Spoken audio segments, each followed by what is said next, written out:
All right, so first off, we're going to start with like the general trends of climate change. So the planet's like average surface temperature has risen by about 2 degrees Fahrenheit since the late 19th century, which is around the time of the Industrial Revolution. And like just for context, like the world hasn't heated up at this rate for literally thousands of years. And like to a lot of people, 2 degrees might not sound like a big difference, but if you're thinking about it in like global terms, like any change of that magnitude is really major. And even during like the last ice age, temperatures were only like 5 to 9 degrees cooler than they are currently. So 2 degrees is pretty big. And there's also like scientific consensus that these changes were caused by increased carbon dioxide and other human-made emissions into the atmosphere. And you could kind of see that from the graph. Like the CO2 levels are like they're cyclical, so like they go up and down, which is natural. But during the Industrial Revolution, like around 1950s, it spiked like a massive amount. And then like if you look at the current levels, it's more than double what it's been for like the last million years. Next slide. All right, so now like thinking about the trends of climate change, we could look at the effects of them and how um, there's like these effects that disproportionately affect certain like lower middle income groups. So during a UN committee meeting, there were delegates from all over the world and from a lot of lower middle income countries that agreed that climate change disproportionately burdens their countries. So, for example, the delegate of Botswana was saying that they're currently suffering from climate change related drought, which will lead to a drop in agricultural production and a rise in food insecurity. And climate change has also made the scarcity of clean water in lower middle income countries a lot more apparent than it was in the past. Um, yeah, and then just like a statement that I found uh, really important from this UN representative of Kenya, uh, Lazarus Amayo. He said that climate change is an existential threat to future generations and sustainable development, and it costs Kenya like approximately 3% of their GDP annually just to just to combat climate change, and it's impoverished millions, and it's quickly reversing their gains against hunger. Next slide. All right, so with those effects of climate change in mind, I want you guys to go into breakout rooms and think about an effect of climate change that you know of that no one else in the room might know about. And then also, like, how would these effects disproportionately affect people living in lower middle income countries?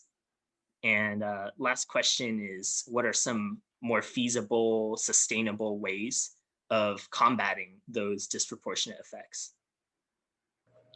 All right. So just to, you know, get the conversation going, is there anyone that wants to share some of the things they've talked about in their groups, some of the effects that, none of you guys have, really considered before?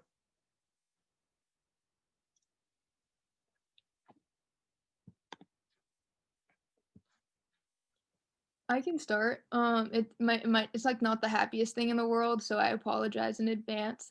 But one effect is that as like the ice caps and icebergs continue melting, a lot of the bacteria and viruses that are stuck underneath them are gonna be rising to the surface, and a lot of them are gonna be like not as evolved as the bacteria and viruses that we know of now. So we don't really have the immunity or like necessarily the instruments to understand them yet. So it's not gonna so when all these like bacteria and viruses come to the surface, we're gonna have to find out ways to deal with them and make sure that people aren't as affected as they can be. Yeah, for sure. That's a good effect. Roshni's actually gonna talk about that later, so we'll it's a good little intro to that. Uh, I see like Henry and Sunny, you have your hand up. Hello. we were talking about in our breakout room how also like phenology and like the time of reproduction is also going to change for a lot of species, just because like as global warming is occurring, a lot of species are going to be moving towards the poles, and like because a lot of reproduction and stuff like that, and just like feeding times, like stuff like that is dependent on like weather and season, everything is just going to be messed up. And like of course again, like everything, like species reproduction is also dependent, like everything's in a whole web, so it's just going to mess up a lot of like the ecosystems in the world. Yeah, that's a really good point. Thanks for that. And then Jessica. Yeah, so I think one effect that maybe people are not considering, and it's not even like in lower middle income countries, but like right here in the United States, is like farm workers and stuff, because they're already suffering the consequences of climate change. Like I mentioned in the breakout room, they're already working through heat waves, they're already working through wildfires, and like through all that smoke and all that heat. Like 100 degrees for us, it's like 120 degrees for them, because they're like working with full clothes on and like physical activity, like so it's like I think that's something that a lot of people fail to realize, that even in countries like this, like in influent countries, you're still going to find that there's going to be that inequality. And I think like as you see it right now, they're already going through that. So I cannot imagine how much worse it is going to be like once climate change fully catches up with us. Yeah, for sure. That's definitely really true. The health effects of like, heat waves on farmers, especially because they're working outside all the time, like that's definitely a big issue. Um, all right, so I guess no one else wants to share, so we'll go to the next slide.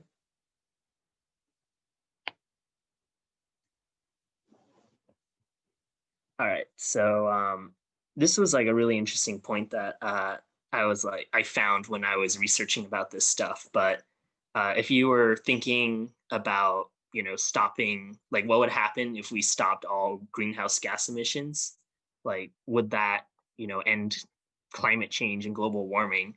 Well, in reality, it wouldn't end global warming immediately, even if we could magically do that, because like the vast majority of Earth's heat, like literally 93% of the energy of Earth is stored in the oceans. And since like water has a really high like heat capacity, the energy will radiate like slowly over time from the ocean as heat and raise the surface temperature by like another, half degree, 0.6 degrees, like over several decades before temperatures actually stopped rising. So yeah, it's a nice little tie into chemistry, some high school chemistry there with water and heat capacity. But this is like definitely one of the major points in like why we need to act now to control climate change. Because if we wait for it to become so obvious that the climate's changing, that like you go outside and you feel it physically, like you just can't even stay outside. At that point, the heat's just going to keep coming for several decades, and like we'll probably get to a point where we can't reverse it if the heat is like that high. So yeah, it's definitely something interesting to consider. uh all right, and then now we'll go to the next slide, and Roshni could take away the next part. Yeah, so we're going to zoom in a little bit now and talk specifically about one of the effects of climate change, which is the increased transmission of infectious diseases. So this slide is just a little bit of some examples of that happening. So when we talk about like a disease that you guys have all obviously heard of called malaria, basically how the distribution works right now is that the way that malaria is transmitted is via mosquitoes. So it really only exists in places where there's a large mosquito population. And then depending on when there's like a lot of seasonal reproduction and like the life cycle of mosquitoes, those are the months in which malaria will be endemic in any given region. So right now, more than 600,000 people die of malaria every single year.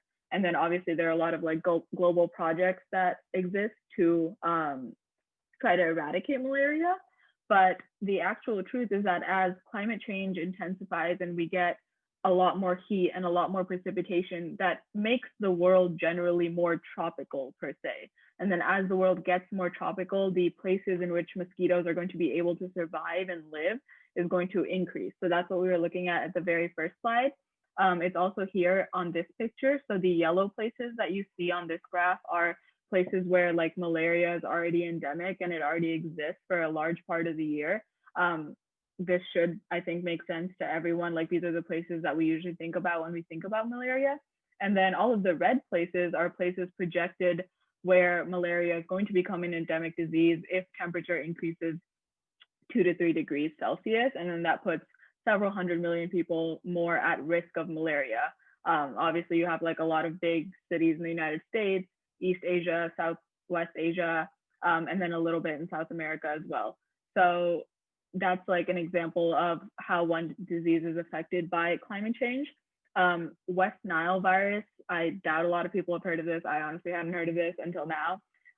Basically, West Nile virus already existed in Afro-Eurasia. And then in 1999, after there was a lot of like rain in New York, it came to the United States and then like 6,000 people died of it. And now there are a couple of cases of it every single year. So we're going to get more into like the different mechanisms of how these things happen on the next slide. And then the third example is hantavirus, which is another virus that actually they think already existed in the vectors. The vectors were the deer mice population. So they think that it already existed. But then as there was more rain and more wildfires and things like that, they think that the population of deer mice came more in contact with humans. So it was able to like jump from deer mice to a human host. And then that's how that started. And again, like thousands of people in the Southwest United States died of hantavirus. So if you could go to the next slide. So there's a lot on this slide, you don't need to read it. We'll walk through it. So these are different factors that are like considered to be indications that climate change is intensifying. So one of them is heat and drought. So, and then we've listed the different like mechanisms that are going to cause those things to be able to increase the transmission of infectious diseases. So from heat and droughts, there are two main things that you get. First, you're going to get a lot more wildfires. We're already seeing a lot of that, like in California, the entire state was basically on fire recently. So as we get more and more wildfires, it drives the population of wildlife that lives in those areas closer to where human populations live. And then that increases the chance that the viruses that exist in those animal populations are going to be able to jump over to human populations. The second thing that you get from heat and droughts is reduced crop yield. So this actually causes two things. First, you get a lot of malnutrition, which makes people more susceptible to viruses. This is just like a facet of how your body works. Like if you're not getting the right nutrients and the right food, you're not going to be able to have like a strong immune system and make all of the different things that you need to make to be able to fight off viruses. The second thing that's actually not on here is that there's a lot of things that people are going to try to do to try to increase crop yield. So there's going to be a lot more use of pesticides. And then this has already started happening, as we like start spraying everything in pesticides, the viruses that exist just in the natural world are going to develop more and more resistance to the types of things that we're using to kill them. And then you're going to get these like super bugs that are super resistant to all of the things that we have available to kill them. It's just not a great situation. The next one is elevated precipitation. As climate change kind of intensifies the cycles going on Earth, you're going to get a lot more rain in places where it used to not be there. And then this, of course, is going to cause a whole host of things. So first, you're going to get a lot of water contamination. This type of thing is already happening in places that don't have like great water infrastructure right now, or infrastructure that's kind of at risk. So in a lot of places in like Syria and Yemen and places like that, where they're obviously already like there are issues there in terms of like civil wars and stuff like that. But the effects of climate change and not being able to combat it as fast as it's happening are causing them to have huge cholera outbreaks, which of course is just adding on to the issues that we're already trying to work on. And then there's a statistic that by 2050, as these things get worse, the water and foodborne morbidity rates are going to rise to 28% and then increase to 42% by the end of the century. So we're going to have a lot more out of all-cause mortality, a lot more of that mortality is going to be due to these different illnesses. And finally, deforestation, ocean warming, those are just things that are going to allow pathogens to like just spread, because as we have more deforestation, there's going to be less predator-prey relationships. The predators won't eat the prey won't get eaten, their population will explode, and they'll spread a lot of pathogens. And then finally, this is what Arthi was alluding to earlier. We're not going to go too much in detail, unfortunately, but as the permafrost thaws, there's a lot of endospores frozen in there for thousands of years. So I'm sure most of you already know this, but endospores are basically just dormant bacteria or viruses that have kind of like coated themselves super hard so that they can just like not reproduce, but like survive for super long periods of time. Apparently this period of time is hundreds to thousands of years. So as the permafrost thaws, they're going to start germinating, and then you get things like smallpox, which was previously eradicated, that they're thinking is going to come back from like the Siberian tundra. Sounds straight out of a sci-fi movie. Or things like Mimi virus, which is actually very scary. Mimi virus is what's called like a giant virus, because they have these like genomes that code thousands of proteins, which is apparently something that we've just never seen in a virus before. Like usually a virus has to exist inside of a human cell or inside of another type of cell. But this is one that can just exist on its own. So like Arthi was saying, we don't know how to combat that sort of thing. So good luck to us with that. So if we move on to the next slide, we have a case study of malaria, just to zoom in a little bit more. So we already talked about the vector for malaria is mosquitoes, and they exist mostly in tropical areas. So what we've done here is list some of the factors that are going to be symptoms of intensifying climate change, and then seeing how those are going to be affecting where mosquitoes can exist and where they can spread malaria. So first we have higher temperatures are linked to lower incubation periods. This is what I believe Sunny was talking about when she said that the reproduction time is going to decrease a lot. And as the reproduction time decreases, you're going to have mosquitoes reproducing faster and faster and faster. And so they're just going to have a larger mosquito population, more capable of spreading malaria in places where it already exists. So in places that are already tropical, that you usually think about malaria occurring in, the problem is just going to get worse. But then on top of that, so on top of having a larger mosquito population, you're also going to have longer wet seasons in those same areas. So places where right now the wet season is probably like 8 months, so mosquitoes like exist and incubate and reproduce in those 8 months, the wet season is going to be extended to just 12 months. So just year round, they're just going to have a mosquito population capable of transferring malaria. So those two things are what's going to happen in areas where we already have this problem. And then a separate section is as the globe gets warmer and warmer, as you spread out from the equator, places much farther from the equator than they are right now are going to start being considered tropical areas, because they're going to get more heat, more elevated levels of precipitation, which kind of creates the context necessary for more humidity, which is what's considered tropical. So malaria will be mosquitoes will be able to live in those areas that they currently don't exist. So for example, like where I'm from in San Jose, like we never have mosquitoes ever. But apparently as it gets more and more humid there, it's going to, like, mosquitoes will be able to live there.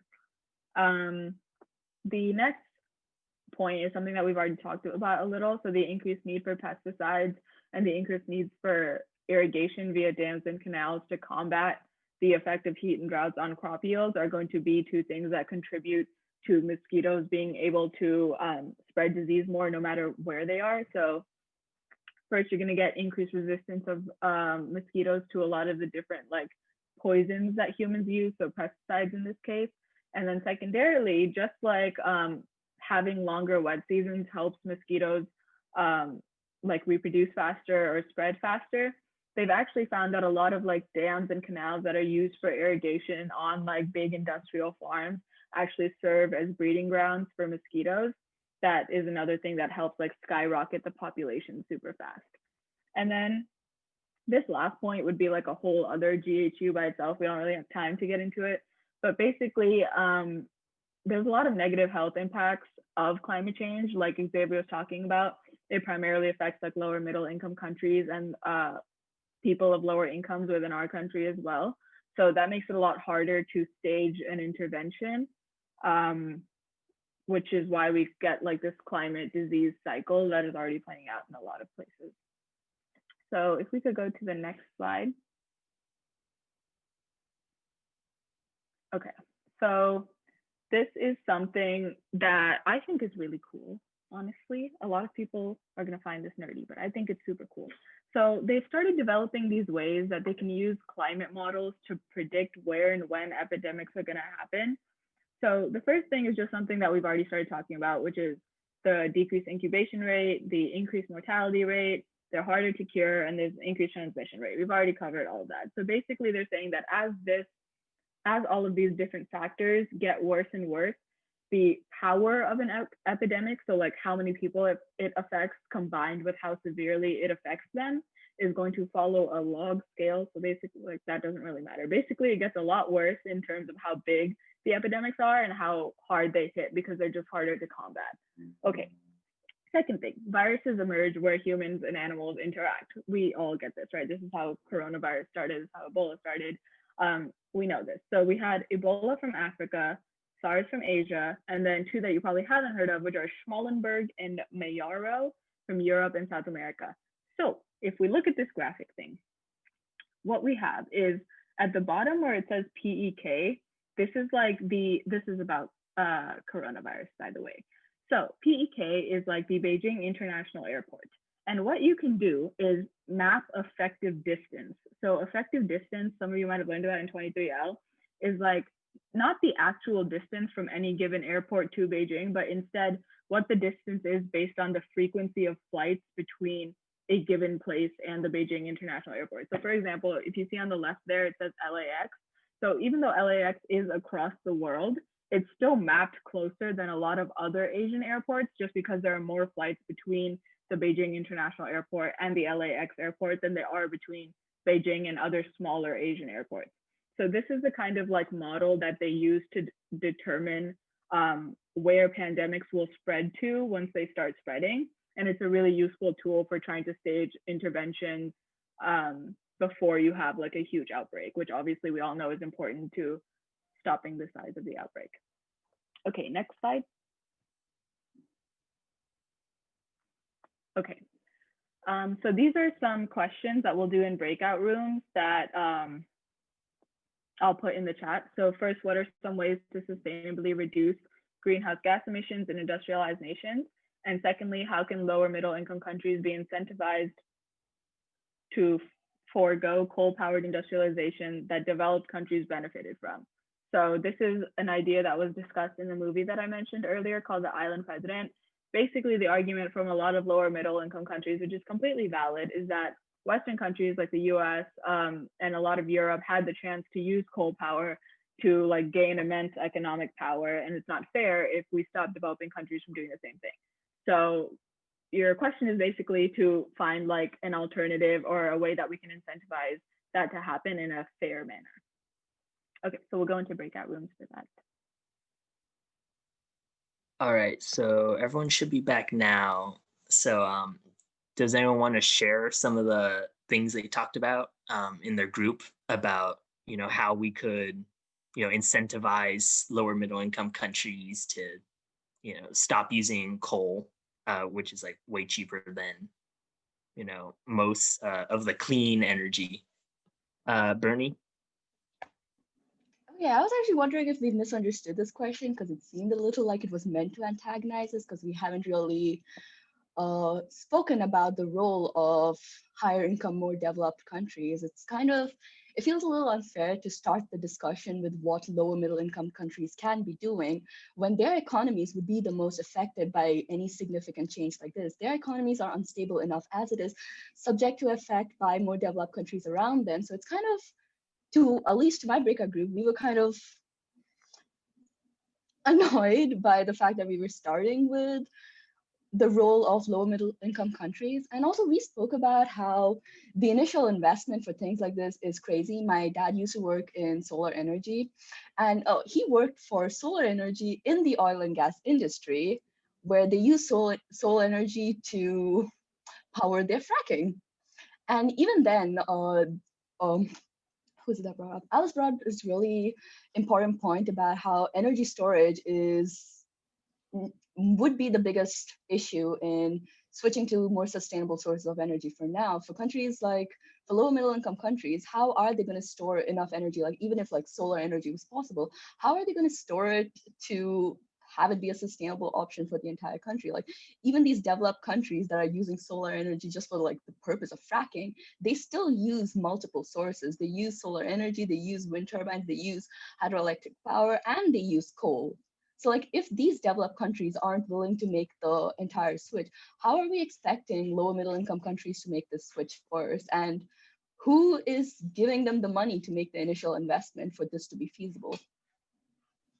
Yeah, so you're exactly right. So that's what we wanted people to start thinking about, which is that it's, first of all, not really fair to just expect lower middle income countries to forego coal powered industrialization, because we did have like higher income countries, Western countries, whatever you want to call them, that depended entirely upon coal to power their industrial revolutions. And now the rest of the world is having to deal with the consequences of what they did.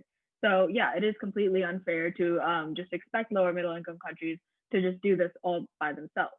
So, I mean, in an ideal world, what we would get is higher like income countries, developed countries, whatever, the Western world basically to entirely subsidize the development of sustainable energy in lower middle income countries. Because the one thing that we can't really let go of is that we can't have more industrial revolutions, right? It's just not sustainable for the climate. So yeah, an ideal world would be that the higher income countries that have benefited for so long from this type of thing subsidize it. Now, we obviously have a lot of other like international political issues, right? Like that'll never get by in the UN or any like internationally focused climate accord. Like that's why the Paris Accords are so weak. So yeah, I mean, this is just stuff that we like basically food for thought, because it is super hard to find a way that like international countries are going to be able to find a fair, sustainable solution to what has been like a problem that's been brewing for centuries. Let's move on to the next slide, just because we are short on time. But if anyone wants to have more conversations about this, they can always text me, of course. So we've laid out a very grim outlook here on what's going on. So, but there are some approaches that have been presented to how to combat this. So a lot of organizations suggest a two-tiered approach, which is first to mitigate further increases in greenhouse gas emissions. So just we're at a given point right now that is a really bad point, but the first thing that we need to do is make sure that it doesn't get a lot worse. And then the second thing we have to do is adapt to the climate change that's already occurring. So a misconception about climate change is that once it gets bad, it's like so bad that we're doomed. That's not the case. The only time that climate change is super bad is when it starts destroying the environment or civilizations at a rate that human beings and other species can't keep up. If you can keep up with the rate of climate change, it's not necessary. If you and of course other species can keep up with the rate of climate change, then that's just the normal like cycle on Earth. So ways of adapting and ways of making sure that there are sustainable ways to address the symptoms of a changing climate is an important way to make sure that like the Earth remains livable. As for infectious diseases, this is what we were getting at the last slide. We need like to invest in countries around the world, primarily lower middle income countries that are being the most affected by something that they didn't even cause, through things like sanitation infrastructure, accessible healthcare, and social safety nets, which are primary ways to address the symptoms of climate change, but of course doesn't actually address the main cause. Addressing the main cause is an entirely different conversation about like holding the Western world accountable, holding oil and gas accountable. Again, like entirely different conversation than the one that we were having. So it is 7:30, but if anyone has questions or anything, or this is the end of the presentation.